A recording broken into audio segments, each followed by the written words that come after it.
Imagine this. You're standing at the edge of a dark forest. The path ahead is shrouded in fog, filled with unknown dangers. This journey is your life, your personal path to becoming whole. And just when you need all your strength and focus, someone appears beside you, pulling at your arm, trying to drag you off your path. A friend, a family member, someone you've trusted, but their request feels like a weight too heavy to carry. There's a moment when you feel it in your gut, that uncomfortable tension when someone is asking for something that threatens your inner peace. Carl Jung, one of history's greatest psychologists, spent his life understanding these invisible forces that shape our relationships. And he discovered something critical. Some requests aren't just inconvenient, they're toxic to your psychological well-being. Let's be honest, at this stage of your life, you've earned the right to protect your peace. You're not here to be pulled into everyone else's darkness. You're not responsible for fixing others while breaking yourself in the process. This is your journey of individuation, as Jung would call it, not theirs. Have you ever felt like your kindness has become a weakness that others exploit? Like a psychic vampire is draining your energy while giving nothing in return? Jung would tell you this isn't accidental. It's a pattern.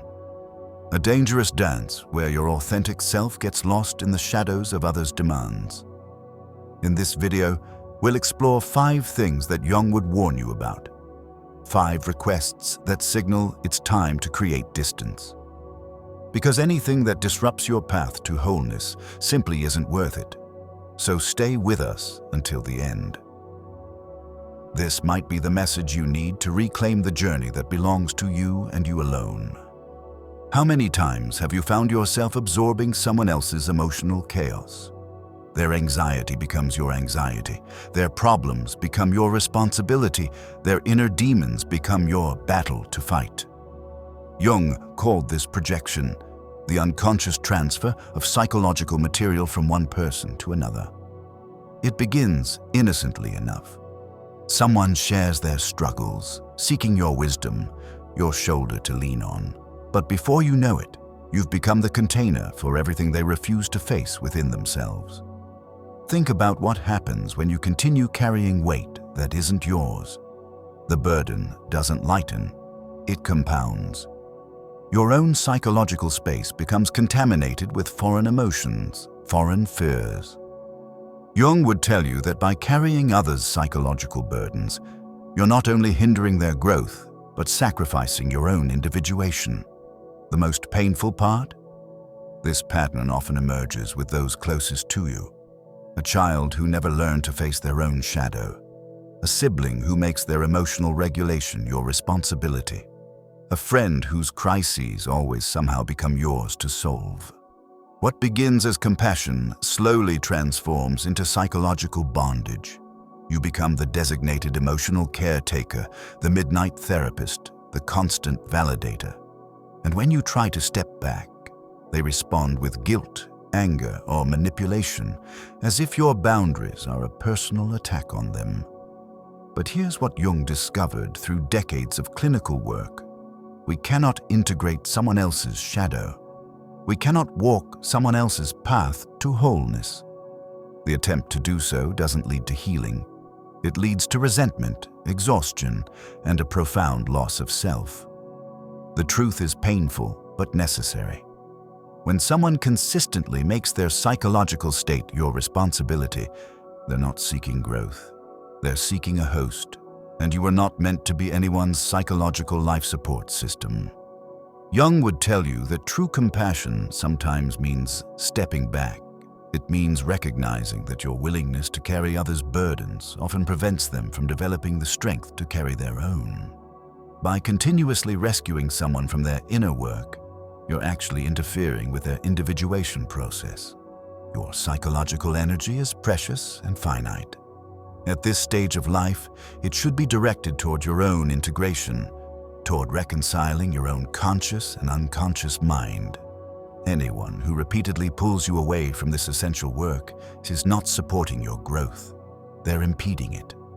So the next time someone tries to make their inner chaos your responsibility, remember Jung's wisdom about individuation. Each of us must ultimately face our own shadow. Each of us must walk our own path. You can walk beside someone for a time, but you cannot walk for them. And anyone who asks you to do so is asking for something that will harm you both. Picture this. You're enjoying a moment of peace, reflecting on the life you've built through years of hard work and careful choices. Then your phone lights up. It's someone you care about, someone who knows your generosity, someone who has come to see you as their financial safety net. Jung understood something profound about money. It's never just about currency. Money represents security, freedom, and power. It's tied to our most primal instincts for survival. When someone asks for your financial resources, they're asking for more than dollars and cents. They're asking for a piece of your security, your peace of mind. What begins as a temporary loan slowly transforms into a pattern of dependency. Each time you say yes, you reinforce the psychological dynamic. You become the provider, they become the recipient. Jung would recognize this immediately as an archetypal relationship. The great mother or father who provides without limit, and the eternal child who never learns self-sufficiency. The danger here isn't just financial, it's psychological. By repeatedly rescuing someone from financial consequences, you prevent them from integrating an essential part of adult life. You become an enabler in their ongoing refusal to face reality. And in doing so, you sacrifice resources that should be protecting your own future. The most insidious part, the emotional manipulation that often accompanies these requests. If you really loved me, you would help. Remember everything I've done for you. These are not appeals to generosity. They're attempts to exploit your deepest attachments, your sense of obligation, your fear of rejection. Jung would point out that these patterns reveal a shadow at work, not just in the person asking, but potentially in yourself. Perhaps there's a part of you that needs to be needed, that finds identity in rescuing others, that fears what might happen if you finally say no. But here's the truth. Financial boundaries aren't selfish. They're necessary. They protect not just your material resources, but your psychological ones as well. Because once your security is compromised, your capacity for growth, for joy, for peace is diminished. You cannot pour from an empty cup, and you cannot build your inner life while your outer one is crumbling. At this stage of your journey, financial stability isn't a luxury. It's the foundation that supports everything else. Anyone who repeatedly threatens that foundation is asking you to sacrifice your future for their present. And that is a price far too high to pay. If you've been finding value in these insights, we would love for you to join our community. Consider subscribing to our channel for more wisdom that helps you protect your peace and live authentically. Now, let's get back to Jung's crucial insights. Imagine the scene. A family gathering that should be filled with connection suddenly becomes a battlefield, and there you are, being pulled aside by one relative who whispers, "You need to talk to them, they'll listen to you."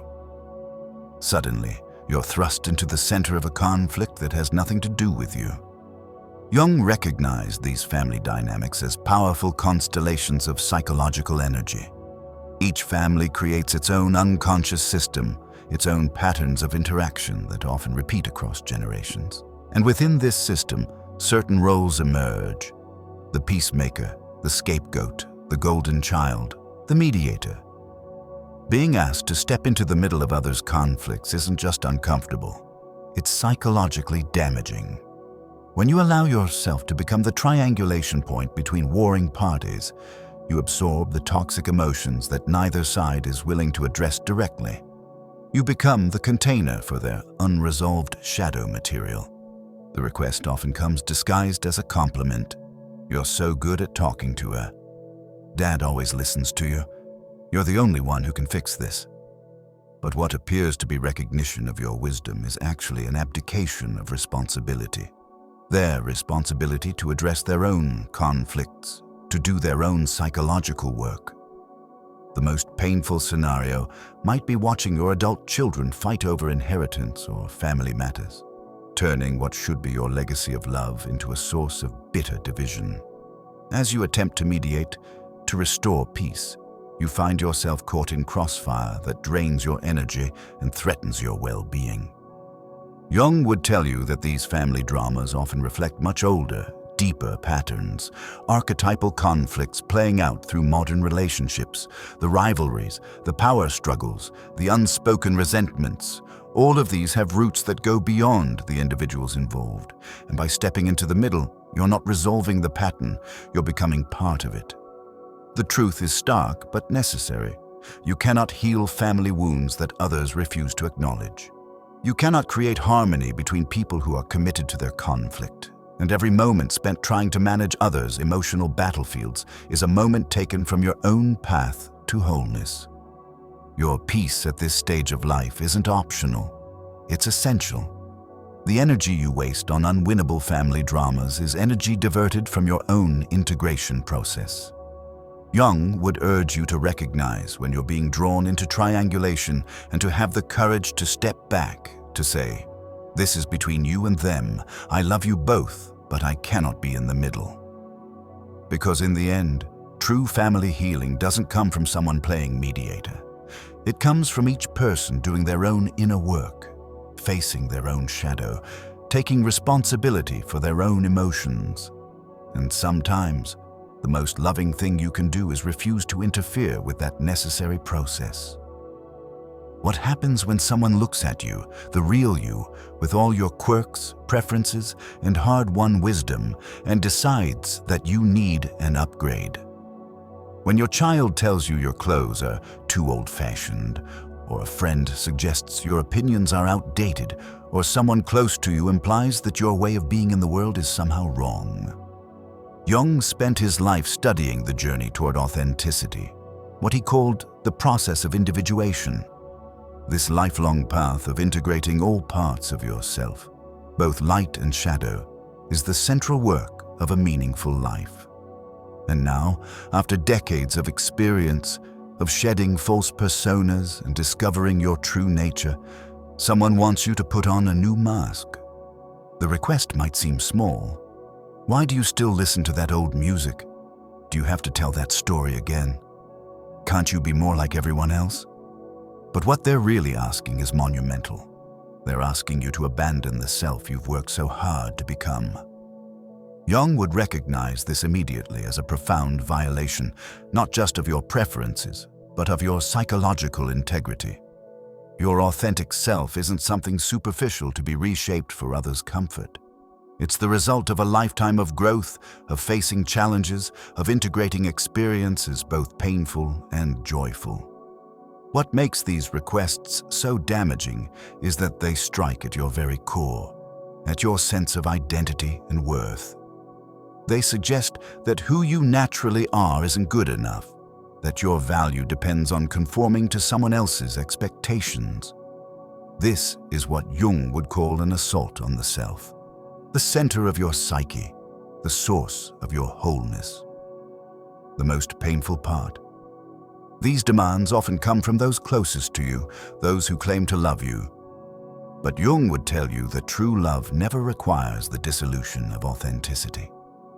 True connection never asks you to become someone you're not. At this stage of your journey, you've earned the right to be fully yourself, to speak your truth, to honor your preferences, to live according to your own inner wisdom. Anyone who asks you to dim your light, to silence your voice, to reshape your being for their comfort is asking for something that would harm your soul. Because here's what Jung discovered through his work with countless individuals. Authenticity isn't selfish, it's necessary. When you honor your true nature, you bring something irreplaceable to the world. You offer the gift that only you can give, and anyone who cannot appreciate that gift doesn't deserve its power. So the next time someone suggests you should change who you are, remember Jung's wisdom about individuation. The journey to wholeness isn't about becoming what others want. It's about becoming who you truly are. And that journey is sacred, worthy of protection, worthy of respect. Have you ever felt the invisible weight of someone else's emotions hanging over you? That suffocating sense that their feelings must come first, that their emotional comfort trumps your own needs? Jung would recognize this immediately as a dangerous form of psychological entanglement, what he might call an unhealthy anima or animus projection. This is perhaps the most subtle yet destructive request of all, the expectation that you will continuously manage someone else's emotional state. It looks like, how could you say that when you know how sensitive I am? Why would you make that decision when you know it upsets me? Don't you care about how I feel?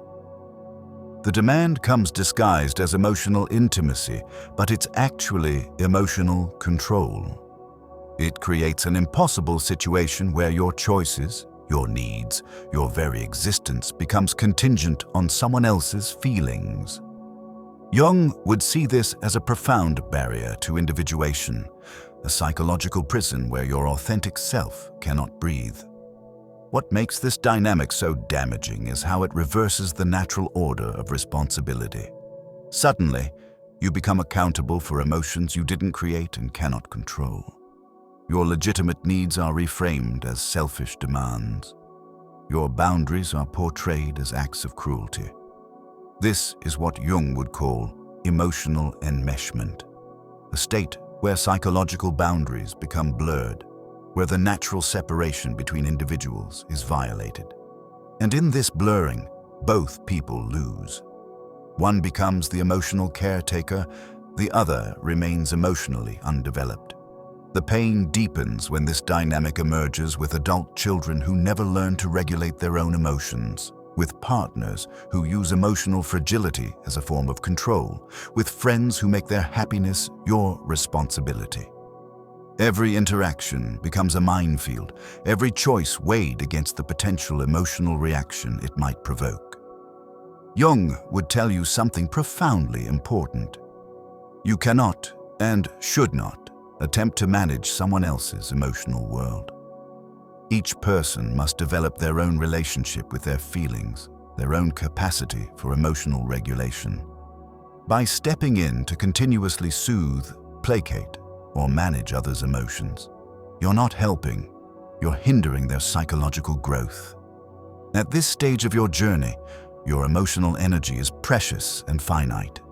It should be directed toward your own integration, toward reconciling your own feelings, needs, and experiences. Anyone who consistently demands that their emotions take precedence over your well-being is asking for something fundamentally unhealthy. Because the truth is this: emotional responsibility is not transferable. We each must learn to hold our own feelings, to process our own reactions, to find our own equilibrium.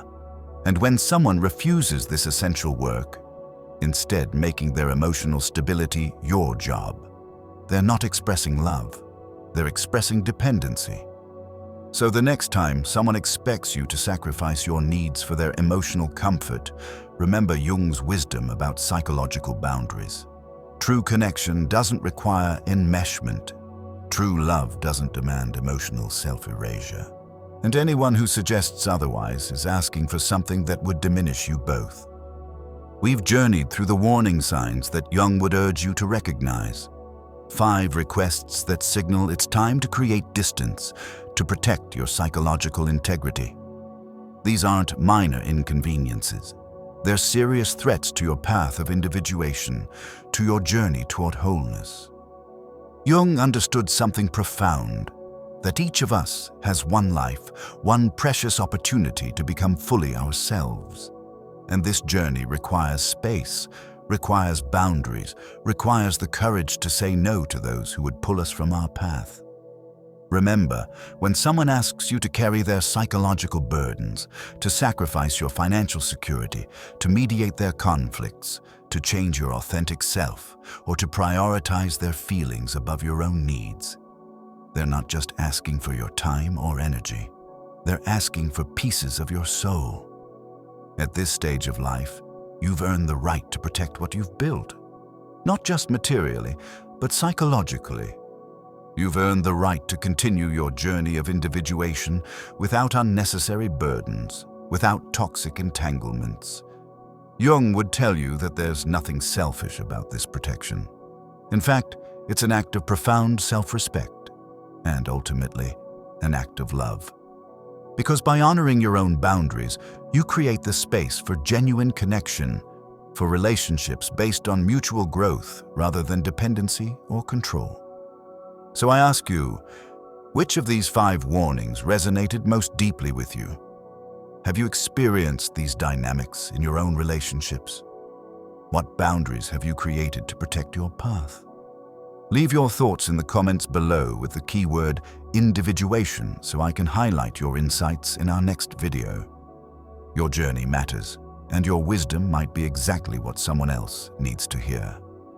Thank you for joining us on this exploration of Jung's wisdom. Until next time, protect your peace, honor your path, and remember that the journey to wholeness is yours alone to walk.